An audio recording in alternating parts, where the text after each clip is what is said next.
అందరికీ నమస్తే. రాజకీయం, సినిమా, గమ్మతి ఇచ్చంత్రాలు వైరల్ అవుతున్న వీడియోలు ఇట్లా తీరు వార్తలతో మైక్ టీం ముచ్చలు తయారుగున్నాయి. చలో సుషేదం పాండ్రే. అంతకంటే ముందాల హెడ్లైన్స్. సామాన్యుల ఇంట్లో అన్నం తిన్న సీఎం, మస్తు రుషిగున్నాయట సన్న బియ్యం. కేసీఆర్ ఫోటోలు దింపిన కాంగ్రెస్ వాళ్ళు అట్లా చేస్తుంటే ఏడున్నట్టు ఆఫీసర్లు. మళ్ళా ఓడిపోయిన ఎస్ఆర్హెచ్, తర్వాతనైనా గెలుస్తారా ఒక్క మ్యాచ్. కల్తీ తిండిలా తెలంగాణకు 2వ ర్యాంకు, అయినా తగ్గుతలేరట తినేటోళ్ళు వెనుకకు. బట్టతలకు ఎంటికలంటే ఆశపడ్డరు, సైడ్ ఎఫెక్ట్స్ తోని హాస్పిటల్లో పడ్డరు. మన హైదరాబాద్ ఒకప్పుడు ఎట్లుండే, ఇప్పుడు ఎట్లయింది? మంచిగా కంపెనీలు పడి డెవలప్మెంట్ అయింది కదా. ఎట్లకైనా టాప్ ప్లేస్లో నిలబడాలని గట్టిగా పోటీ పడుతుంది బయటి రాష్ట్రాలు, బయటి దేశాలతోని. అన్నట్టే ఫస్ట్ వచ్చింది. కాకుంటే అది ఏ విధంగా చూస్తే నెత్తి గోడ గుద్దుకుంటారు పక్క. పొద్దున నాస్ట నుంచి మాపటిల్లి పునుగుల దాకా ఎవ్వరు చూడు బయట తిండికే అలవాటు పడ్డారు కదా జనాలంతా. ఇగో మీరంతా ఈ ముచ్చట మంచిగినుర్రి. ఎందుకు అనుకుంటురు? ఆ బయట తిండి ఏసొంటిదో కూడా తెలియకుండా పొట్టలు పెరిగేదాకా కుమ్ముతురు కదా. మరి అది ఎంత సక్కమైందంటే కల్తీ తిండి తినుట్లా మన తెలంగాణ 2వ ర్యాంకు కొట్టింది. ఇదేదో మీది మాటలకు చెప్తున్నదో, మిమ్మల్ని బువ్వులు పెట్టేటందుకు చెప్తున్నదో కాదు.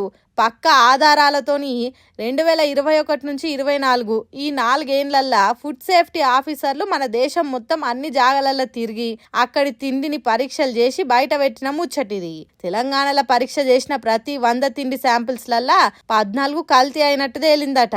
ఇక మన పక్క పొంటే ఉన్న ఆంధ్ర రాష్ట్రం 4వ ర్యాంకు కొట్టింది. చూడుర్రి ఎసొంటి తిండి తింటున్నాం ఏం కథ. నాలుకైకు రుచి తలిగితే అయిపాయే, లొట్టలేసుకుంటా కుమ్ముతూనే ఉంటాం. మరి ఏం తింటున్నాం, ఎసొంటిది తింటున్నాం, అది మంచిదా కాదా ఏమక్కర్లే. మరి నాలుకైకు కమ్మగా అనిపించేనా, కడుపు నిండేనా చాలు, తర్వాత సంగతి దేవుడెరుగు అన్నట్టే చేస్తున్నాం. కాబట్టి ఇలా కల్తీ తిండిలా 2వ ర్యాంక్ కొట్టినాం. అన్ని రాష్ట్రాలు, దేశాలు డెవలప్మెంట్లో ముందుకు దూసుకుపోతుంటే మనం చూడుర్రి అడ్డమైన తిండి తినిట్లో ముందుకు పోతున్నాం.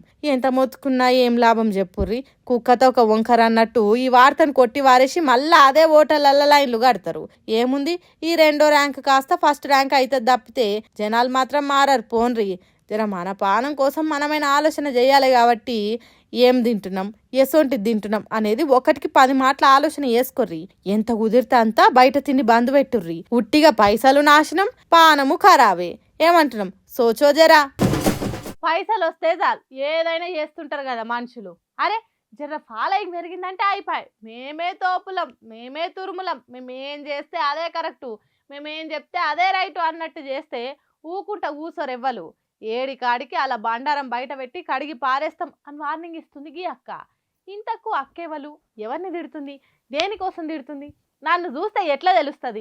నడువరి వార్త చూద్దాం. పాపం అక్క ఎంతగానం బాధపడుతుందో కదా. మొన్ననే గంత మంచిగా చెప్పింది, పైసల కోసం ఏది పడితే అది మాట్లాడకుర్రి, ఏ వీడియో అంటే ఆ వీడియో చేయకుర్రి అని. అయినా కూడా కొంతమంది ఇన్ఫ్లుయెన్సర్లు పైసలకు ఆశపడి హెచ్సియు జాగా సర్కార్దే అన్నట్టు వీడియో తీసి ప్రచారం చేస్తుర్రు. మొన్నటిదాకా బెట్టింగ్ యాప్లు ప్రమోట్ చేసి మనుషుల పానాలు పొట్టన పెట్టుకుర్రు. ఇప్పుడు ఈ జాగా గురించి ప్రచారం చేసి నోర్లేని మూగ జీవాలను చంపుతుర్రు. అరే జర్రంతనైనా సిగ్గు అనిపిస్తలేదుగా వచ్చిన. ఒకరు మనల్ని నమ్మి మనకు సపోర్ట్ చేస్తుర్రంటే మనం మంచి చేస్తున్నాం, లేకుంటే ఏదన్నా అక్కడికొచ్చే పని చేస్తున్నాం అని. అంతేగాని పైసలకు అమ్ముడు పోయి ఏదంటే అది ఆలోచన లేని పనులు చేస్తే ఇన్ఫ్లుయెన్సర్లు అనిపించుకోరు అనుకుంటా ఓ దిక్కు బాధపడుకుంటానే ఇంకో దిక్కు పొట్టు అడుచుకుంది. ఈ అక్క కథ ఇట్లుంటే గిక్కడి నుండ్రి. Sorry for that. నిజంగా నాకు ఒక విషయం ఓపెన్ గా చెప్తున్నాను సార్, నాకు ఏ నాలెడ్జ్ లేదు పాలిటిక్స్ లో. నేను చాలా నార్మల్ గా ఉంటా. అండ్ ఇంకోటి ఏంటంటే నాకు తెలియకుండానే ఆ వీడియో గురించి నేను ఎంక్వైరీ చేయలేదు. ఫస్ట్ ఆఫ్ ఆల్ ఎంక్వైరీ చేయాల్సింది ఎవరు లేకుండా నిన్న ఓకే ఖాళీగా ఉన్న వీడియో వచ్చింది చేసేద్దాం అంతవరకు ఉంది నా మైండ్ లో తప్ప నేను అంత విధంగా ఆలోచించలేదు.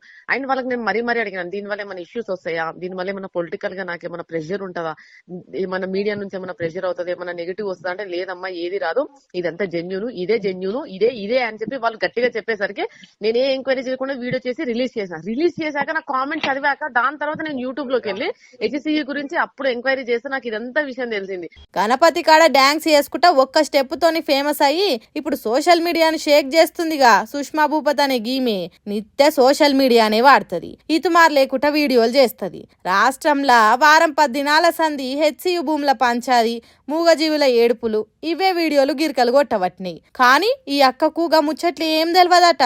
జస్ట్ వీడియో వచ్చింది కదా, ఖాళీగా ఉన్నా కదా చేసేద్దాం అన్నట్టు చేసిందట.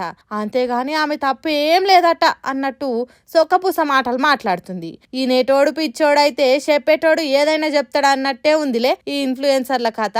పాపం ఆ నోర్లేని జంతువుల ఏడుపు కూడా ఇనొస్తలేదా? భయంతోని అవి వెడుతున్న పరుగులు కూడా కానొస్తలేదా వీళ్ళ పాపపు కండ్లకు? పైసల కోసం ఏమన్నా చేస్తారా? తూ మీ బతుకులు చెడా. మిమ్మల్ని ఫాలో అవ్వడు మా తప్పు అనుకుంటా ఎవరైతే ఇలా వీడియోలకు లైకులు కొట్టి లేపిర్రో వాళ్ళే పిచ్చి బూతులు తిట్టుకుంటూ అరుచుకుంటారు ఇప్పుడు సోషల్ మీడియాలా. జర ఎవరో చెప్తారని కాకుండా ఏదన్నా వీడియో పెట్టే ముందు ఆలోచన చేసుకోర్రి. అది 10 మందికి ఉపయోగపడేటట్టు ఉండాలి గాని నాశనం అయ్యేటట్టు ఉండొద్దు. గుర్తుపెట్టుకోర్రి బాగా. బట్ట గుండోళ్ళ బాధలు చిన్న ఉండయి.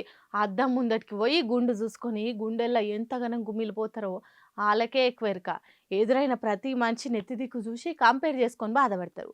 ఎదుటోళ్ళకు కూడా ఎంటికలు ఊసుంటే నాకంటే ఎక్కువనే పోయినాయి అని లోపల సంబరపడతారు. ఇప్పటికిప్పుడు చిక్కగా ఎంటికలు పెరిగితే మంచిగా ఉండి అనుకుంటారు. హాగో అదే అదునుగా చూసుకొని ఓ బద్మాషుగాడు బట్టగుండు ఉన్నోళ్లకు ఇంకింత బాధ పెట్టే పని చేసిండు. ये हमारे वकील भाई है, पूरे भाइयों की हेल्प कर रहे हैं, क्रीम लगा रहे हैं. वकील भाई 5139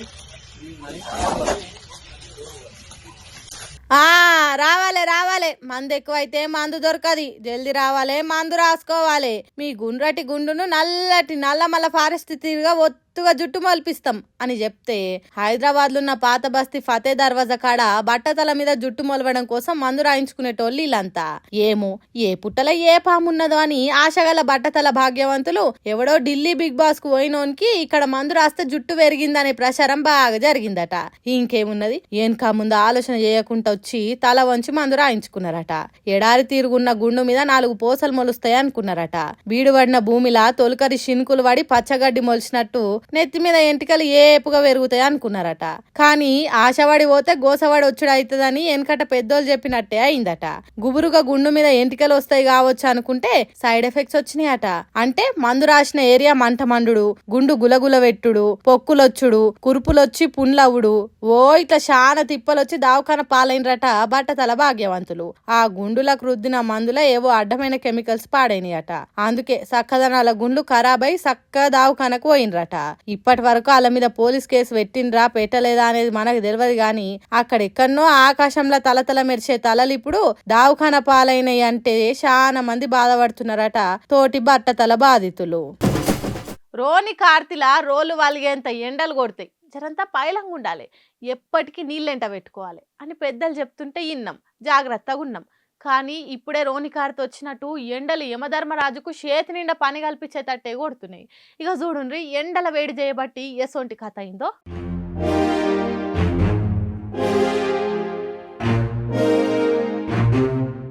ఎట్లయిందేమో తెలియదు గాని హైదరాబాద్ పట్టణంలో ఉన్న జగద్గిరి గుట్ట ఏరియాల ఎండుడుకుతోని బయట పెట్టిన బైకు బగ్గున మండిందట. ముందుగాల బంగారం అసొంటి బండికి ఎవడో నిప్పు పెట్టిండు కావచ్చు అనుకున్నారట.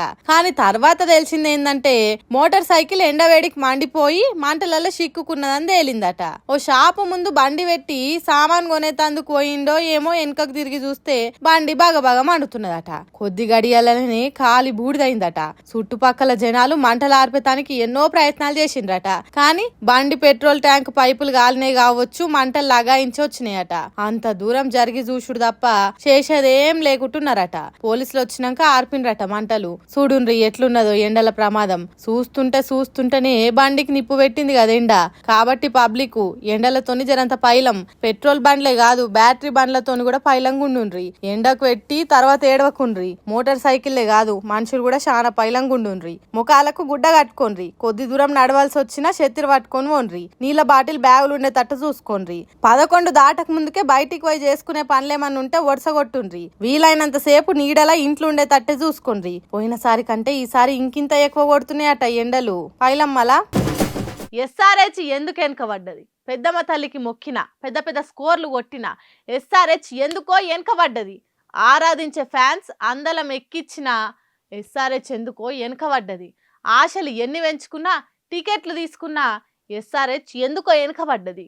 ఇగో గిట్లనే అనుకుంటారంట ఎస్ఆర్హెచ్ ఫ్యాన్స్ అంత. ఇప్పుడు ఏమిరా బాలరాజు, మీ వల్ల ఎస్ఆర్హెచ్ ఫ్యాన్స్ కి ఏమిరా ప్రయోజనం అన్నట్టే చేస్తున్నారట ఎస్ఆర్హెచ్ క్రికెటర్లు. వాళ్ళకి ఆట రాక కాదు, ఆడేంత సత్తా లేక కాదు, అందరూ గొప్ప ఆటగాళ్ళు జట్టులున్నా ఫ్యాన్స్ మాత్రం జుట్టు వీక్కునేటట్టు చేస్తున్నారు.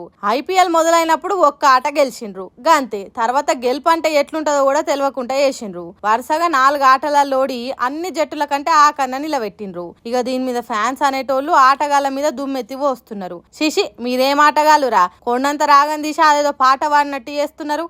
ఆటకు మా కడుపు మంటను పెంచుతున్నారు. ఆ మ్యాచ్ ఎట్లాగో ఓడిపోయినరు, కనీసం ఈ మ్యాచ్ అన్న గెలుస్తారని 1000లకు 1000 పెట్టి టికెట్లు కొని స్టేడియాలకు వస్తే మీరు చేసింది ఏంటిదిరా? మా గల్లీలాడే పోరగాండ్ల కంటే అధ్వానంగా ఆడుతున్నారు. అభిమానం కొద్దీ ఆరెంజ్ టీ షర్ట్లు, ముఖానికి రంగులు, ఎస్ఆర్హెచ్ జెండాలు పట్టుకొని ఈసారి గెలిస్తే చూడాలనని మీ మీద ఆశలు పెట్టుకుంటే మీరు చేస్తున్నదేందిరా? 300 స్కోర్ కొడతారు, పోటీ పడేటోళ్లను ముప్పు తిప్పల పెడతారు అని కథలుగా చెప్పుకున్నాం గాని మీరేం చేశారు? మా ఆశలు అడి ఆశలు చేసిండ్రు అన్నట్టు తిడుతున్నారట. ఇంకా ఒక్క కప్పు కొట్టని జట్లు, అసలు అంచనాలే లేని టీంలు వరుసగా గెలుస్తున్నాయి, మీకేమైంది అని అడుగుతున్నారు. ఒక్కసారి ఎస్ఆర్హెచ్ గెలిస్తే చూడాలని 1000 కళ్ళతో చూస్తున్నామన్నట్టు మాట్లాడుకుంటున్నారట. ఇప్పటికైనా తప్పు ఎక్కడ జరుగుతున్నది చూసి సరిదిద్దుకొని గెలువుండ్రి అని ఏడ్చుకుంటా బతిలాడుతున్నారు ఎస్ఆర్హెచ్ ఫ్యాన్స్. మరి చూడాలి ఎట్లుంటదో, రాబోయే ఆటలు ఎట్లా ఆడతారు. తెలంగాణ సర్కార్ సన్న బియ్యం ఇస్తున్నది కదా, ఆ బియ్యం బువ్వ ఎట్లున్నది, జనం ఏమనుకుంటున్నారు అనేది తెలుసుకునే దానికి ఏకంగా సీఎం రేవంత్ రెడ్డి సన్న బియ్యం తీసుకునేటోళ్ళు ఇంటికి పోయిండ్రు. చూడండి. ముందే అనుకున్నారో లేదో తెలియదు కానీ ముఖ్యమంత్రి సాబు వస్తున్నాడు ఇంటికి అనగానే ఆర్భాటం ఏమి లేకుండా ఆరతి బట్టి బొట్టు పెట్టి ఇంట్లోకి దొరకపోయినరు. పోదంపారి ఇంట్లోకి అన్నట్టు పోతుంటే ఇంటిలను ఆపి సీఎం సాబు వాళ్లకు ఎల్లకాలం గుర్తుండేటట్టు ఓ ఫోటో దిగిండు. తర్వాత కాళ్ళు చేతులు కడుక్కొని ఇంట్లోకి పోయి వాళ్ళతో పాటు కిందనే కూర్చున్నాడు. ఇక పల్లెం పెట్టి సర్కారు ఇచ్చే సన్నబియ్యంతో చేసిన కొద్దిగా పోపన్నం ఇంకొద్దిగా స్వీటు పెడితే తిన్నాడు. ఇంటిలతోని సన్న బియ్యం ఎట్లున్నాయి, బయట కొనుక్కొచ్చుకొని తినే బియ్యం తీరుగానే ఉన్నాయా, మంచిగా అవుతున్నదా అన్నం అనేది తెలుసుకునే దానికి ముచ్చట పెట్టిండు. అట్లా మాట్లాడుతుంటే సన్న బియ్యం అన్నం తెచ్చి వడ్డించిర్రు. దాంట్లోకి పప్పు ఇంత చట్నీ కూడా వేసినట్టున్నారు. ఆ అన్నం తినుకుంటేనే ఇంటిలతో మాట్లాడిండు. మంత్రి తుమ్మల నాగేశ్వరరావు ఎందుకో బంతిలో కూర్చోలేదు.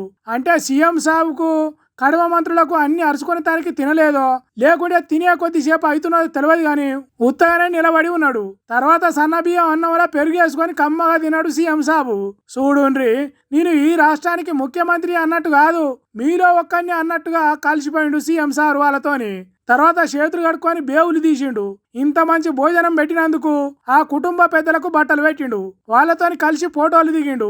ఇది చూస్తుంటే సన్నబియ్యం మేము కూడా తీసుకొని తింటున్నాం. సీఎం మా ఇంటికి ఎప్పుడు వస్తాడో అని మీరు కూడా అనుకుంటున్నారు కదా. ఏమో అదృష్టం ఉంటే రావచ్చు కూడా. ఇదంతా భద్రాద్రి కొత్తగూడెం జిల్లా బూరుగుంపాడు మండలం సారపాకల ఓ సామాన్య ఇంటిలా రేవంత్ రెడ్డి భోజనం చేసిన ముచ్చట ఇది. కొందరు కాంగ్రెస్ పార్టీ కార్యకర్తలకు ఉత్సాహం ఆగుతలేదో లేకుంటే ఎట్లనో తెలియదు కానీ సర్కార్ చేయాల్సిన పనులు వాళ్ళే చేస్తున్నారు. సర్కార్ ఆఫీసులకు పోయి ఇష్టం వచ్చినట్టు చేస్తున్నారు. ఈ ఒగ్గీడ చూడండి ఏం చేశారు.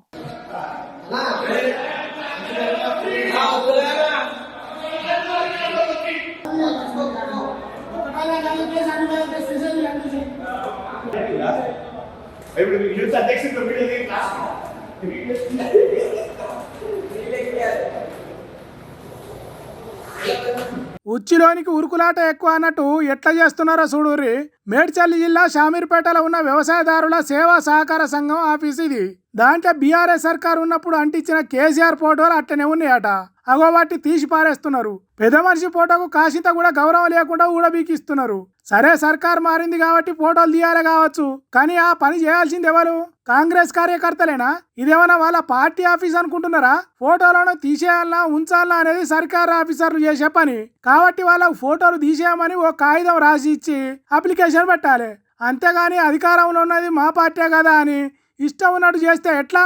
మీరు ఇట్లా చేస్తే ఆఫీసర్లు ఎందుకు, వాళ్ళకు అధికారాలు ఎందుకు అని అంటున్నారు. వీళ్ళు చేసిన పని చూసిన పబ్లిక్. సుశీరానిలా నేను పట్టుకొచ్చిన ముచ్చట్లు ఎట్లున్నాయో ఇంకిన్ని ముచ్చట్లతోటి మళ్ళీ కలుద్దాం. అప్పటిదాకా చూస్తూనే ఉండరు మన మైక్ టీవీ ముచ్చట్లు.